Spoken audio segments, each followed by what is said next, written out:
Most meta-relevant decks rely on either a single boss monster or a few generic ones to close out games and provide negates. But within those decks, only a few exclusive cards are considered playable from that deck's original archetype. Oftentimes you'll find what define these decks as dangerous are a set of non-archetypal engines that fine-tune their deck into meta-relevance, coming at the cost of losing the deck's heart and soul. Well, today's deck differs remarkably from those and focuses on taking advantage of every card at its disposal. Yes, that's right, this is the one and only deck that truly wishes to play everything within its own archetype. This is Aromage, a rogue theory. The Aromages are comprised of 11 monsters. Out of the 8 main deck monsters, 6 of them are labeled as Aromages, while Angelica is labeled as an AROMASERAPHY, and AROMAGE isn't even labeled as a plant. But don't worry, I'll be discussing why AROMAGE and AROMASERAPHY differ from the others in a little bit. For the extra deck, we have 2 Synchros and 1 Link monster. As you can see, these are also labeled as AROMASERAPHYs, but don't worry, I'll be discussing why that is, too, eventually.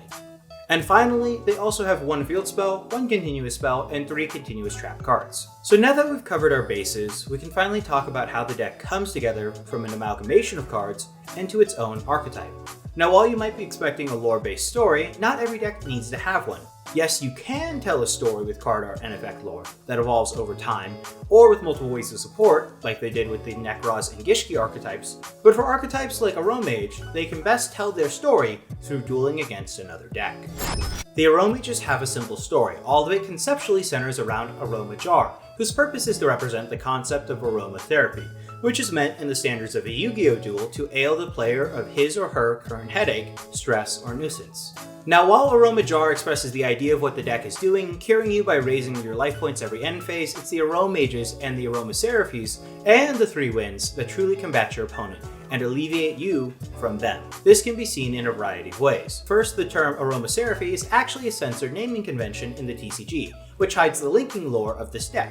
As in Japanese kanji, Angelica, Jasmine, Rosemary, and Sweet Marjoram directly translate to aromatherapy rather than aromaseraphy, as you can see from Konami's own official Japanese website. This implies that the ones to truly save the day are the monsters of the deck and not AROMAGE. Second, the effects of every Aromage monster is a mandatory activation that occurs whenever you gain life points. This feature, be it sometimes troubling, is here to convey the fact that while these herb-based spirits help you fight off toxic players, they sometimes need a second wind to help them out. Third, speaking of the winds, the Aroma winds all involve some form of relevance to life points, and each of them have their own unique effect that helps you build up board presence, control the game state, or accumulate advantage.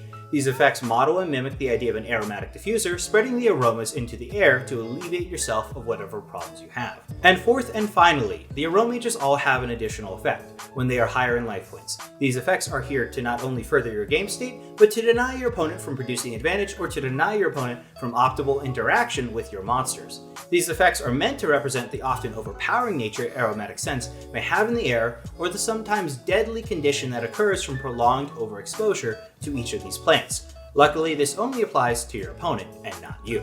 Now while that about wraps up the concept of the Aromages and what their purpose is narratively, there are a few interesting things that are left out that you might want to know about this archetype. If you were paying attention, you'll have noticed I didn't discuss the inspiration of how these phase spirits came to be and why each of these aromas seem to be tending the herbs in the garden, and why only certain herbs appear on the winds. For an explanation on this, we need to look at 2 sources of ancient philosophy, Plato and Aristotle. Plato believed in the concept of forms. He believed that while matter and things might exist within reality, there is some ideal perfect form that exists to help the world achieve its ideal version, but does not have a body that we can conventionally see, touch, or experience, as it exists in a separate plane of existence parallel to our own. Now while this idea is very similar to deistic beliefs, it explains why the Aromages take the effort to help grow the herbs and combat our opponent in the sake of helping us grow into our ideal forms, or in a non-religious vein, into good health, as further seen by cards like Aroma Gardening and AROMAGE. But where does Aristotle come into this? Well, in Aristotle's paper on generation and corruption,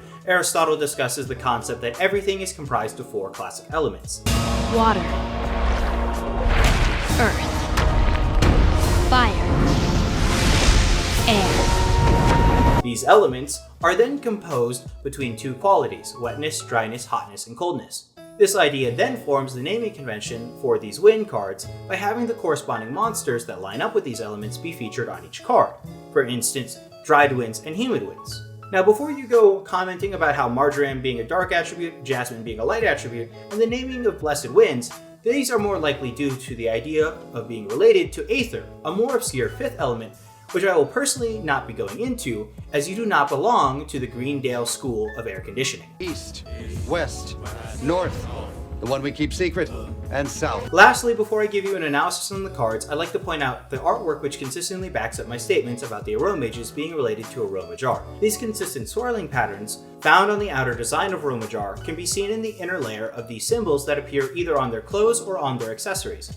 And finally, the AROMASERAPHY monsters, or aromatherapy monsters, if you don't prescribe by TCG censorship like I do, all come from the combination of an AROMAGE with ANGELICA, as each aromatherapy monster also has her wings. AROMAGE, while this card serves to be the connecting piece with which the archetype story is based around, it sadly doesn't carry a proactive effect, so you are better off not running this card in the deck. Thankfully, this video is called AROMAGE and not AROMAS. AROMAGE BERGAMOT, most famously known for being the brick of the deck. I originally was against running this card, but after having read this comic by Toku, which they thankfully translated into Chinese, which allowed me to read it, I can grow a greater appreciation now for this card in this archetype. I have left a link in the description down below where you can listen to my English translation of the story so you too may enjoy it. Back to the card effects, however, while he doesn't have a synchro form that justifies playing him at more than one, the overall strength he provides is necessary for defeating bigger boss monsters that this deck currently struggles to interact with, as getting rid of pesky negates or phantasme can be extremely impactful. Aromage CANANGA. While she is one of the rare played Aromages, she allows the deck to bounce the back row of your opponent's pesky trap or spell cards on either turn, effectively acting as an in-archetype heavy storm duster. Aromage JASMINE is without a doubt the best card of this archetype, as she grants you an additional normal summon and can let you draw an extra card. Though she only gives you an extra normal summon as a hard once per turn effect, her draw effect is limited to a soft once per turn condition, so that means having 3 Jasmines on the field equals 3 extra draws. Aromage LAUREL lets you special summon himself from the hand when you have higher life points than your opponent. He can also turn any plant into a tuner, and he also lets you get an extra free way to gain additional life points whenever he hits the graveyard. If it wasn't obvious, you should probably be playing 3 of this card. AROMAGE ROSEMARY lets you stop your opponent from using Altergeist Query or other battle phase monster effects when you attack, and can also swap the battle position of either your weaker monsters to defense or your opponent's bigger monsters to stop them from attacking you in the battle phase. While this might not seem the most effective card since link summoning, changing the position of certain synchros or XYZ monsters can save you the game, and since her synchro form provides negates, it's at least worth running one of her. AROMAGE MARJORAM is the key to setting up the AROMAGE battle lock that will win you many games just on the advantage ramp that will occur over the time that it takes for your opponent to draw an out. Also, nothing feels better than banishing 5 cards from your opponent's graveyard, especially when it happens to have a bunch of Eldritch Trap cards, Sky Striker spells, or a bunch of rocks. AROMASERAPHY ANGELICA. In a deck where every effect revolves around life point gain or life point advantage, having a hand trap that grants you extra life on either turn and can revive itself to give you a tuner for synchro plays or link fodder makes this card a mandatory set of 3 in the deck. Sadly, she needs an Aromage in the graveyard to use her life point gain effect, and she needs an Aromage on the field to use her revival effect. Still, either way, she's what pushes this deck to being top tier within the rogue category. Aromatherapy Jasmine is the main advantage engine of the deck. When she's out, she'll force your opponent to waste hand traps on her, as she lets you gain advantage on either player's turn. Luckily for you, however, her effect to add is not a hard once per turn, often meaning when they Veiler or imperm the search effect, you can just go into another and successfully resolve both the special summon from deck and the additional add effect. She also comes with the ability to prevent monsters you control from being destroyed by battle, and seeing as what we already know about Marjoram's life advantage effect, we can effectively lock out our opponent by stopping them from ever doing any battle damage to us or killing our monsters. Aromatherapy Rosemary. While she has an amazing ability to negate 1 card on the field, you need to have a near perfect understanding of your opponent's deck to effectively use her, as all Aromages activate their effects in a separate chain, as there currently is no card that gives you life points as the cost of activation.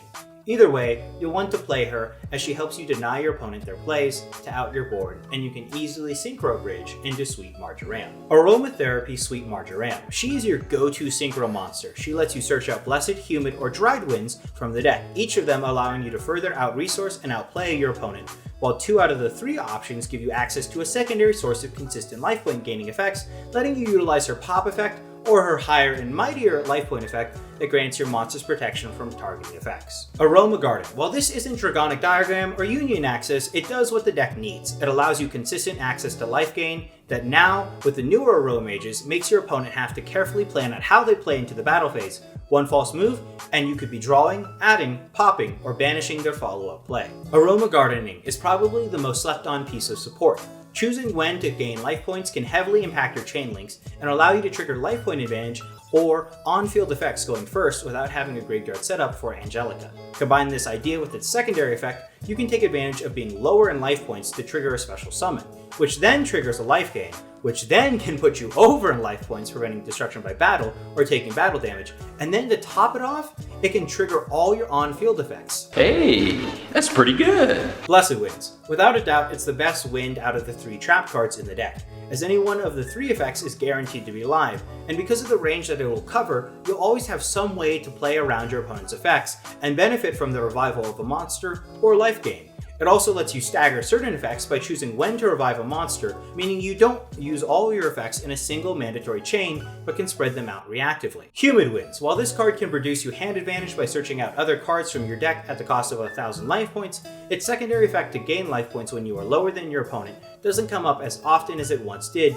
due to all the previously mentioned cards that help you consistently boost your stats turn 1, so you're not sitting on a normal summon pass. However, despite this change in consistency, it would be foolish to not run a continuous rota on either player's turn that can also grant you life. My suggestion is you stick 2 of these in your deck and be mildly pleased whenever you draw or open it. Dried Winds. Before access to cards like Aromatherapy Sweet Marjoram, the deck required Dried Winds to have a competitive edge against the metagame.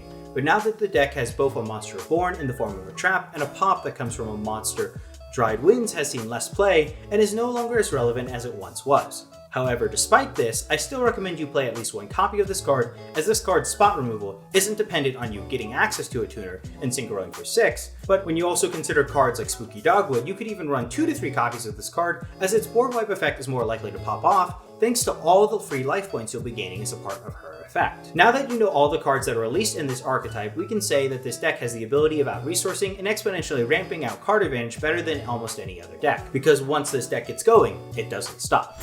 Now, while I could show you a bunch of combos relating to 3 or 4 card hands, those are very subjective based on what you draw, and there are an innumerable amount of possibilities for each of those versions of hands. Instead, I'll only be showing you 1 combo today, Evil Thorn plus Laurel, which lets you end on a board that can't be targeted, destroyed by battle, and you take 0 battle damage. Combine this with whatever 3 cards are left in your hand, and you have the ability to search, pop, and banish on your opponent's turn, devastating whatever play they make. Here's the list I'm currently playing around with. While you can play other plant engines like Predaplants or Lone Fire Blossom to turbo out combo starters, you have to understand what makes this deck great is the Aromages, not the other plant engines that lose to Ash Blossom. While it lacks consistency due to not having an immediate access to an easy searcher, the deck can sometimes play through 2 to 3 hand traps, assuming that you're using 3 or 4 cards in your hand. Now, while some of my deck choices might seem a little odd, let me explain. Needle Fiber isn't here to summon Angelica from the deck, because often enough, if you're going into this line of play, you won't have a level 5 on the field for Sweet Marjoram. But you can synchro for Aromatherapy Rosemary using Jasmine and Rose Girl. You can also use Needle Fiber to turn himself into Shooting Star Dragon, who can then help you synchro bridge into Sweet Marjoram by sending Bergamot, or into Star Eater by sending Laurel, who will feed you a negate by giving you life points to trigger Rosemary's effect on your opponent's turn. In simple terms, this deck embodies 3 major strategies: synergy, stalling, and snowballing. By continually ramping up their life points, they can trigger effects on either player's turn, netting themselves advantage despite hand traps. They can also trigger disruption or survive longer than most decks, all while avoiding OTKs, FTKs, and continuing to set up their resource grind game. But what makes them truly one of the best decks is the fact that no matter what your opponent does, you get to write them off as nothing more than a mild headache.